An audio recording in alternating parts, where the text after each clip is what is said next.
This is the Ultimate Dallas Sports Show, sponsored by your North Texas Chevy dealers. Together, let's drive. Seeing Cowboys tight end Jake Ferguson running to the locker room with a turkey on his fist was not something I thought I would be seeing in the year 2025. But this is what happens when the Cowboys come out victorious on Thanksgiving. I am stunned that you opened with that, of all things. It's just an image that is burned into my mind since Thursday's win over the Chiefs, and I just can't get it out. Yeah, for sure. Thank you so much for joining us on a victorious Sunday again on the Ultimate Dallas Sports Show. That's Jonah Javad. I'm Andrew Seeley. We've got a lot to get into, so let's just jump right in with what's on the show. Here's What's on the Show, sponsored by NFM. Defiled turkeys aside, what a difference a couple weeks make. At the bye week, Dallas faced an uphill battle to make the playoffs, and they just summited a pretty lofty peak in beating both Super Bowl teams last year. We'll break down what went right against the Chiefs on Thanksgiving, then take a look ahead to Detroit and analyze their playoff chances moving forward. Plus, we play a little this or that with an eye on college football, specifically Lane Kiffin and Texas football. That's what's on the show. Jonah, now who's on the show? Hey, we got the good man, Saad Yousuf from The Athletic, joining us at the end of this holiday weekend. Saad, quick question. Are you a fan of the turkey eating that they do at the end of these Thanksgiving games? I am, only because of the nostalgia factor, just the John Madden, the way that I grew up watching him hand out that award and everything. If I was looking at it purely from a do I personally like it, I might sway no, but just the nostalgia and reminding me of John Madden, I think that's why I love it. Jonah, would you have gone to the extent that Jason Garrett did, where he kept the drumstick in his fridge for like decades on end? That was a story that he probably should not have told on national television. Probably not. In case you were wondering, yes, Jason Garrett kept a turkey leg from an old Thanksgiving game and didn't realize he had it in his freezer until they were moving. Anyway, we should probably get to the Cowboys and that victory over the Chiefs. It's been a handful of days, but it was quite the win. Saad, we'll start with you. What impressed you most about that victory by Dallas? To me, it has to be the defense. We know what the offense was capable of, but it was the defense that, you beat the Raiders. That really doesn't change my opinion at all. You beat the Eagles, and as someone that's watched almost every Eagles snap, they do find a way to pull out the drive when they need it. But overall, it's a lackluster offense. But we're talking about a Chiefs offense that, even though the Chiefs as a team have not been rolling up wins, even as we sit here today on Sunday night, the Chiefs right now in the NFL have the second best total offensive EPA behind only the Indianapolis Colts and just ahead of the Dallas Cowboys. But that is a legitimate offensive team that welcomed back Pacheco. They had Rashee Rice, they had Mahomes, they had Xavier Worthy, they had Kelsey, and you essentially held them down to about 14 points because I don't really give the defense the fault for the first one. So for me, it has to be the defense. I'll piggyback on that just from the shock factor of that first couple minutes of the game and basically say the team's resilience overall. We've talked a lot about it over the last couple of weeks just in terms of what they're dealing with emotionally. But when you allow a defending AFC champion, multi-time Super Bowl champ to jump out 7-0 on an interception and a two-play drive, it very much felt like Schottenheimer and everyone were kind of shell-shocked on like, oh, this is a different level of how we do things. They established things, they let things settle down, they started trading, and to lead at halftime after that scenario, I thought really painted the picture, Jonah, of how that game unfolded down the second half. Yeah, and to piggyback on the defensive point, we've given so much credit to Quinnen Williams for improving this Cowboys defense almost immediately. Also, it was combined with DeMarvion Overshown coming back. And some other players contributing, but one really sort of, I don't know if he's an unsung hero, but maybe underappreciated in all of this is Jadeveon Clowney. Came up with 2 sacks in the win over the Chiefs, and he's not a name that we go to first when it comes to this quote-unquote revamped Cowboys defense this season, but he's really turned it on. His grading scores are high, and he's been rock solid. For an NFL veteran that they brought in, kind of early, you're not quite sure what you're getting from him. As a free agent signing, he's been incredible. And really, we dog on Jerry in the front office for a lot of the things that they do in the offseason and a lot of the mistakes that they've made, which are mistakes, and we can call them that. But they've also gone out and done some really good things to improve their weaknesses and their deficiencies on the defense. I'm not quite used to giving Jerry credit, but I will give him credit when it comes to the moves that he's made over the last few weeks. Yeah, I think you look at some of the surprises they've had, especially on that defensive line. I think James Houston is a much better player than what you thought you were getting when you signed him. I'm right there with you on Clowney. That's a midseason signing that people forget it was a midseason signing. And then also Donovan Ezraku, like he was supposed to be someone that plays off of Micah Parsons, but he's played so well in his own respect. And I think those three guys just on the defensive line alone, to your point, Jonah, those are guys that are overachieving for what the Cowboys signed them to do. We spoke a little bit about this after the Chiefs game. It is so hard for opposing quarterbacks against this Cowboys defense to deal with that interior pass rush when you've got Quinnen Williams and Osa and Kenny Clark driving that pocket back into the quarterback's lap. It is such a different feel than a defensive end kind of coming around the edge that a lot of mobile quarterbacks are able to manipulate and get out of. But that's what sort of makes this Cowboys defense unique. And another guy who, at the start of this year, Matt Eberflus was on the hot seat. We thought he might get fired after the first 5-6 games of the season, and now this defense looks totally revamped. They've flipped the switch. Was it the scheme or was it personnel? Saad, we'll start with you. I think it was a little bit of both because I think we had to give Eberflus a little bit of grace for the scheme part of it because remember, he spent the entire summer, all of training camp, all of the offseason, thinking that he's going to have this one guy, number 11, on the defensive line that everything revolves around. So all of a sudden you have to redo everything schematically. But then secondly, yeah, it was a lot of the players as well. I mean, think about it. Overshown came back. We talked about Quinnen Williams. You talked about Clowney. To be honest, I don't know that this is even that much of a hot take, but I think Diggs' absence has been an asset for this defense to improve, as well as a few other pieces. You got Malik Hooker back. Donovan Wilson came back from injury. So you got a lot of really good pieces coming back. So I think it's been a little bit of both. I'll jump on and say I think an underrated part of what Eberflus has done has been his adjustments. You talk about what happened in the Eagles game, down 21-0. All of a sudden, nothing happens after the first 3 drives. This game, seeing what the Chiefs did early, going through the second wave of them going down late, they found a way around those offenses through the middle sections of these games when they had an opportunity to turn sideways. And I even look back earlier on in the year when, again, the Eagles were basically moving up and down the field at will in that first game. And granted, there's a long difference between week 1 and what happened a week ago.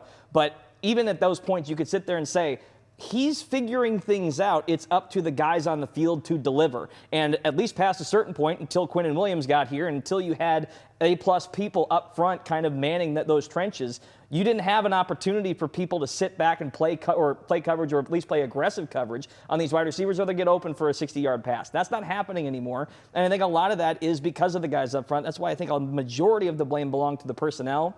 And it's allowing Eberflus's strengths to come to the forefront, Jonah. It's so much different to have Quinnen Williams as an anchor on the defensive line to kind of play the run, and then you've got DeMarvie and Overshown to come in and fill gaps. Yeah. It's such an opposite of what they had to start the season at both levels.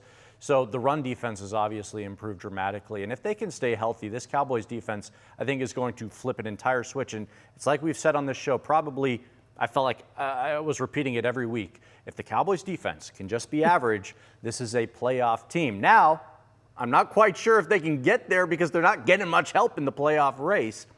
But when it comes to talent on the defensive side of the ball, they seem to be showing up.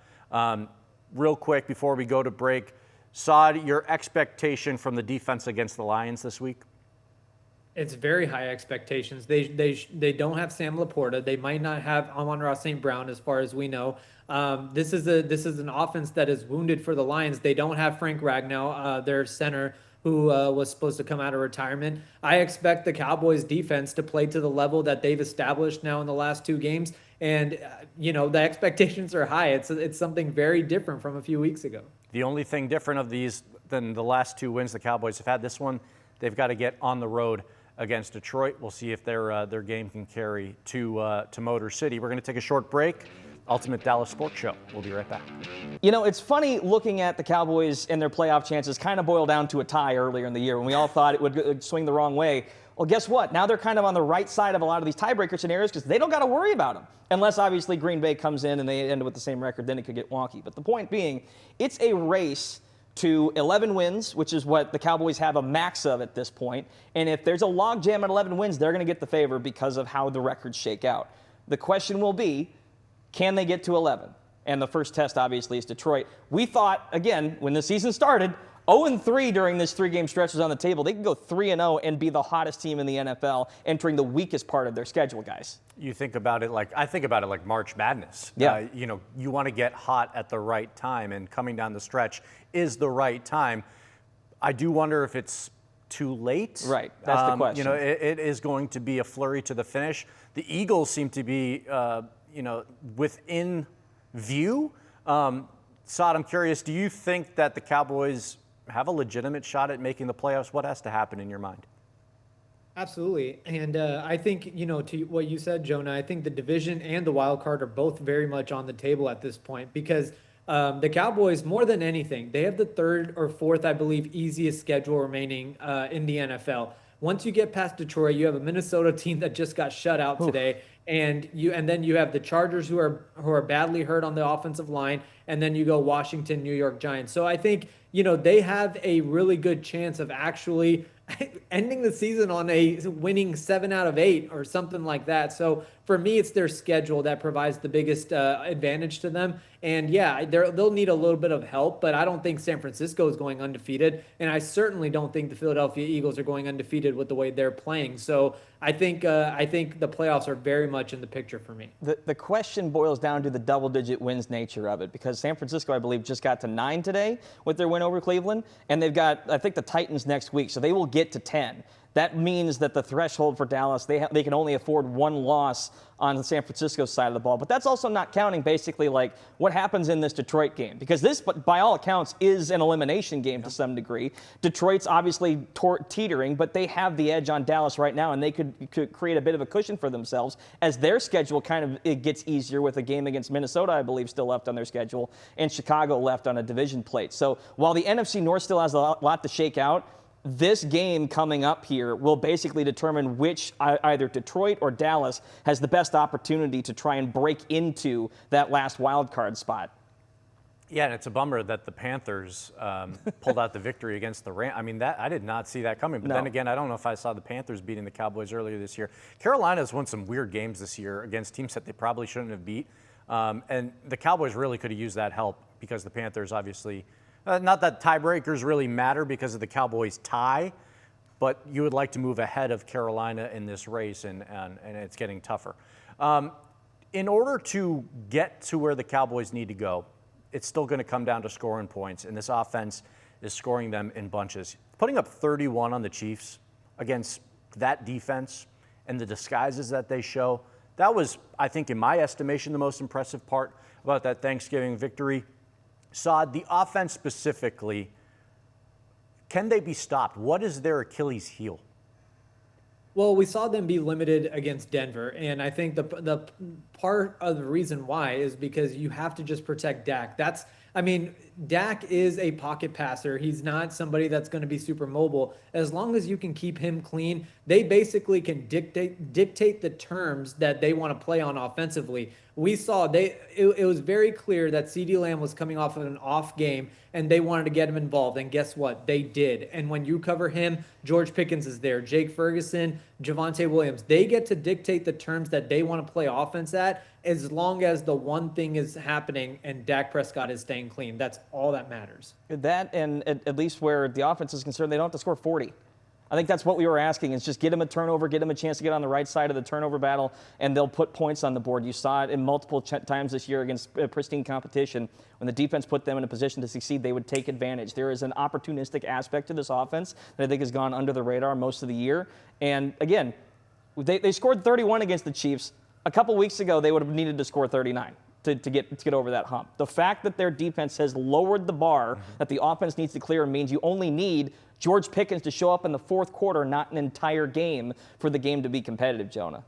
Yeah, and listen, 31 against the Chiefs is probably like 40 against most other teams. I mean, they are a tough team to put up points against. In fact, I think 31 is tied for the most the Chiefs have given up in a game this year.